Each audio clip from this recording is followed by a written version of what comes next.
Hello RC fans, Racing 393 seem to be on a spate of running videos for a change. You'd have seen the re-release Hot Shot, Tamiya Hot Shot. You'd have also seen the Hot Shot 2 Blockhead Edition. And now we're on to another car which I haven't run but have had for quite a while. You can see the picture there. It's the Tamiya Wild One Blockhead Edition. Caused well, this didn't. This was very well, I'd say, received by most RC fans and collectors alike, because it's the first of its kind. I mean, the Wild One's always been, I wouldn't say my favourite, but I remember it back in the day, because if you can remember back in the day, you'd have remembered the Wild One looking like this. So this was how I remember the Wild One. I quite like it. It's a very retro style buggy, isn't it? A two-wheel drive. Back in the day, Tamiya made some really good and diverse buggies, it would seem. But I never had one of these because it was an era of which, buying a kit was expensive. It still is today, but we seem to have a little bit more surplus. Well, not all of us, and it is getting tougher, but a little bit more surplus cash to buy toys, if you like. Yeah, so that's how I remember it. And when we got the Blockhead edition, it was very well received. The livery stood out. I can't remember.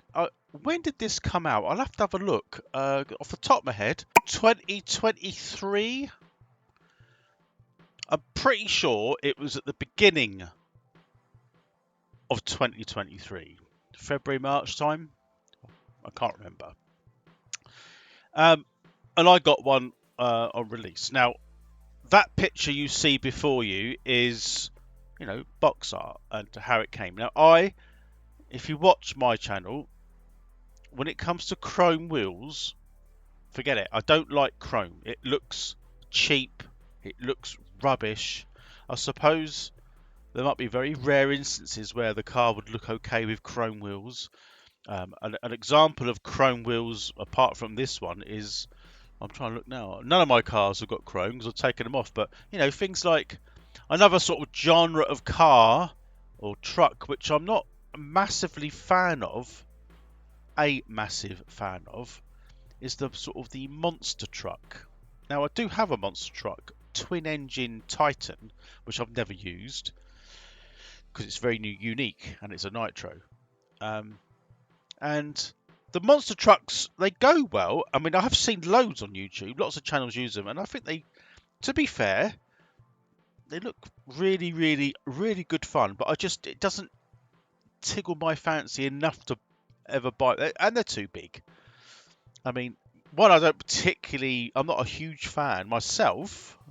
So I haven't got my monster truck sort of is nothing. We've got a Menace, a Schumacher Menace, which is kind of a monster truck, but that's and the other twin engine Titan. That's about it. But anyway, I'm digressing again. But what I'm trying to say is, those monster trucks. In fact, that Menace does come with chrome wheels. Can't wait to get rid of that. But the monster trucks have got chrome wheels on, and I think it looks tacky. I just don't like it. Aluminium wheels, yeah. But plastic chrome, no. Now, whilst you're staring and listening to my droning voice, I'm going to show you my actual Wild One, and then we're going to have a look at it in the shed a little bit close up before we actually go out and use it. So let me show you my Wild One. So this is mine. Now, I've done a bit of modification to this. It's not been used. It's got working lights, an aluminium front bumper. I've got a dirt tuned in it. Tamiya, that's not particularly quick. I've got these, what you can see, Schumacher sort of tarmac tyres. These are like the yellow honeycomb variety, quite hard compound. Underneath, I've got like an aluminium skid plate, which goes under here. What else I've got on there? Well, the obvious one here is the shocks. These came from the front ones there. Look, if I show you, Korea, I want to say, back ones. They're much better than the ones that came on there as a kit. These feel really good. I'm pretty sure you can get others which fit. I mean, the front ones. The problem is, it's a bit like the Grasshopper.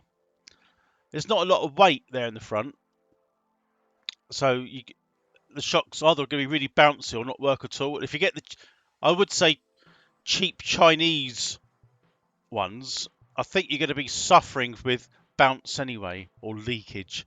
I mean, I have to say, touch wood, these ones haven't leaked at all. So these ones, there's not a lot of movement there, but it's actually got 4-way lights on, and they're all wired in, they all work. Painted driver figure, standard electrics, nickel metal hydride battery, 2-wheel drive. I can't think what else I've done. I'm not sure if I put an upgraded diff in here or not. Or did it ever come with that? I don't remember. I can't remember. I have to put. I say a link in the description. I keep saying link in the description. What I mean is, when you get to the end of the video, there'll be like links where you can click on. But anyway, that is what we're going to take out driving. As I pre-mentioned, we've taken out quite a few cars at the moment. So just to reiterate, we took my re-released Hot Shot out, which I was super impressed with. Probably one of the most underrated re-released buggies that there is. Tamiya's first 4-wheel drive buggy, sort of initially back in, I don't know, 1984ish or something like that. And then we compared it with this one out, effectively the Hot Shot 2 Blockhead Edition. It is pretty much the same as the Hot Shot 2 original, sort of the stance. Again, this one was changed. I didn't use the off-road tyres or those chrome wheels. It was on like pretty much TRF wheels and tyres. So much grip. Problem with this one is it's got some old electrics in it, I think, and I ain't so sure that it was performing at its best, which leads me on to when you've watched the video, I sort of ask what your thoughts on watching this get like, hopped up. You know, we'll put a whole load of new electrics in it, new motor, electric speed controller, a decent servo, and running on LiPo. The other thing I did with this was put an MIP ball diff in the back. Just sort of tightens it up a little bit. But the original Hot Shot is just original diffs. Both handle pretty well. This one in particular as well. I put it down more to the tyres because it gripped like it was so good. I mean, and that was on slippery surface, gravel, dirt, dust, not really clean tarmac. So we took those two out, and that was really good. So hence, that was a few weeks ago now. So we're now moving on to the Wild One Blockhead Edition.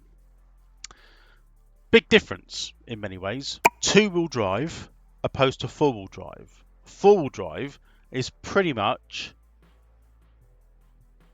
a dummy's way of looking good controlling a radio controlled car. You don't need to be super accurate on the, just by bashing around, not about racing. It sort of drives itself. The 4-wheel drive system helps. As soon as you go over to 2-wheel drive, and especially with this one, because it's got more tarmacy tyres, pretty sure it's not going to be quite as stable. But before we get out onto the arena, or wherever I decide to run it, let's have a little bit of a closer view in the shed. I'll probably take, if I can, I've got to try and take the body shell off anyway to get the lights all fitted, so we'll probably get them running.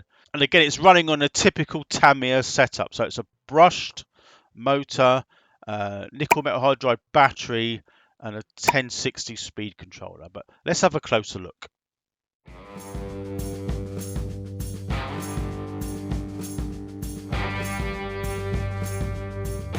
Right, well, while I get this repaired, and this